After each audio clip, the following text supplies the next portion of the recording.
Phone പൊക്കി പിടിച്ച് നടക്കുന്ന എല്ലാവരും ഓൺലൈൻ മീഡിയക്കാരല്ല. അല്ല. ഒന്ന്, ഈ സലീം കുമാറിന്റെ മരണാനന്തര ചടങ്ങിൽ സംഭവിച്ചൊരു കാര്യം എന്ന് പറയുന്നത് എല്ലാവരും ഓൺലൈൻ മീഡിയക്കാരെ തലക്കടിക്കുന്നുണ്ട്.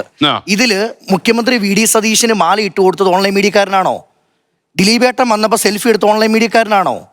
മകൻ ചന്തു ദേഷ്യപ്പെട്ട് പറയുന്ന ഓൺലൈൻ മീഡിയക്കാരനോടാണോ? സാർ ഉൾപ്പെടെ ചിരിച്ചുകൊണ്ട് എല്ലാവർക്കും കൈ കൊടുത്ത് നടന്നു വരുന്നൊരു ദൃശ്യം ഞാൻ കണ്ടു. ശരിക്കും ഇത് റിയാലിറ്റി ഷോ ആണോ, മരണാനന്തര ചടങ്ങാണോ? അപ്പം പൂർണ്ണമായിട്ട് ഓൺലൈൻ. ഞാൻ അതിനകത്തൊരു ക്ലാരിഫൈ, ഞാനത് മീഡിയ സോഷ്യൽ മീഡിയ ഞാൻ ഒരിക്കലും കുറ്റപ്പെടുത്തി പറഞ്ഞല്ല. അല്ലല്ല, അതിൽ ഇന്നലെ ക്ലാരിഫൈ ചെയ്യണോ ഒരാൾ പറഞ്ഞാൽ. ഞാനിപ്പോൾ ഇവിടെ നിന്ന് ഒരു 3.5 മണിക്കൂർ ലൈവ് കഴിഞ്ഞ് ഇത് തന്നെ സലീം കുമാറിന്റെ മരണാനന്തര സംഭവങ്ങളൊക്കെ നമ്മൾ പറഞ്ഞിട്ട് നമ്മൾ അങ്ങോട്ട് ചെല്ലുമ്പോൾ പരിചയമുള്ള ഒരാൾ എന്നോട് കാണിക്കും, നമ്മളിങ്ങനെ കാണിക്കും. അപ്പൊ എന്റെ അച്ഛൻ മരിച്ചു കിടന്ന ആൾ വന്നപ്പോഴും ഞാൻ കൈ കാണിച്ചിട്ടുണ്ട്. പക്ഷെ സാർ ആ ചിരിയാണ് അവർക്ക് വേണ്ടത്.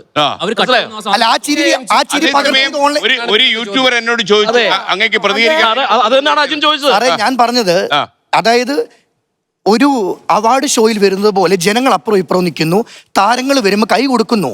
മരിക്കുന്ന ഒരു ബോഡി അവിടെ കിടപ്പണമെന്നുള്ള ചിന്തയൊന്നുമില്ല. അപ്പോഴല്ലേ പെടലേക്ക് വെക്കുന്ന ഓൺലൈൻ മീഡിയ ആണ്.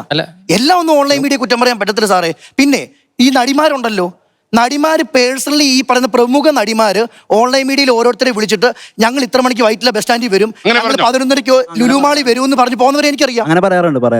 എനിക്കറിയാം, പറയാം. എത്ര പേരുണ്ട് വരാറുള്ള സമയം? അല്ല സാർ ഒന്ന് ചിന്തിച്ചു നോക്കിയേ. നേരത്തെ ഇത് മുൻകൂട്ടി സാർ, നേരത്തെ ഇത് മുൻകൂട്ടി അറിയാൻ ഓൺലൈൻ മീഡിയക്കാരനെ കണിയന്മാരാണോ? ഇന്ന നടി 12:30 ലുലുമാളി വരും, പ്രമുഖ നടി. ആ കാണുന്ന റെമ്യൂണറേഷൻ മേടിക്കുന്നുണ്ടോ നിങ്ങളത് ചെയ്യുന്നതിന്? അതായത് എയർപോർട്ടിൽ ഇത്ര സമയം വരും, നിങ്ങൾ 10 മീഡിയ കാണണം, ഇത്ര രൂപ തരും. ഇത്ര രൂപ തരും. പിന്നെ എന്തോ എടുക്കണം ഓൺലൈൻ മീഡിയക്കാര്?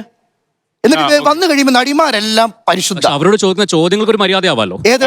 ഞാനൊരു ചോദ്യം ചോദിക്കുന്നു, നിങ്ങൾ ഗസ്റ്റ് ആണ്, നിങ്ങൾക്ക് അത് ഡിലീറ്റ് ആക്കാൻ പറയാനുള്ള ഓപ്ഷൻ ഉണ്ട്, അല്ലെ കേസിന് പോവാം. ചോദിച്ചോണ്ടല്ലേ അത് വരുന്നത്, ചോദിക്കാണ്ടിരിക്കാമല്ലോ. ചോദിക്കാനിരിക്കാണെങ്കിൽ നിങ്ങൾ വിളിക്കാൻ പോകല്ലേ?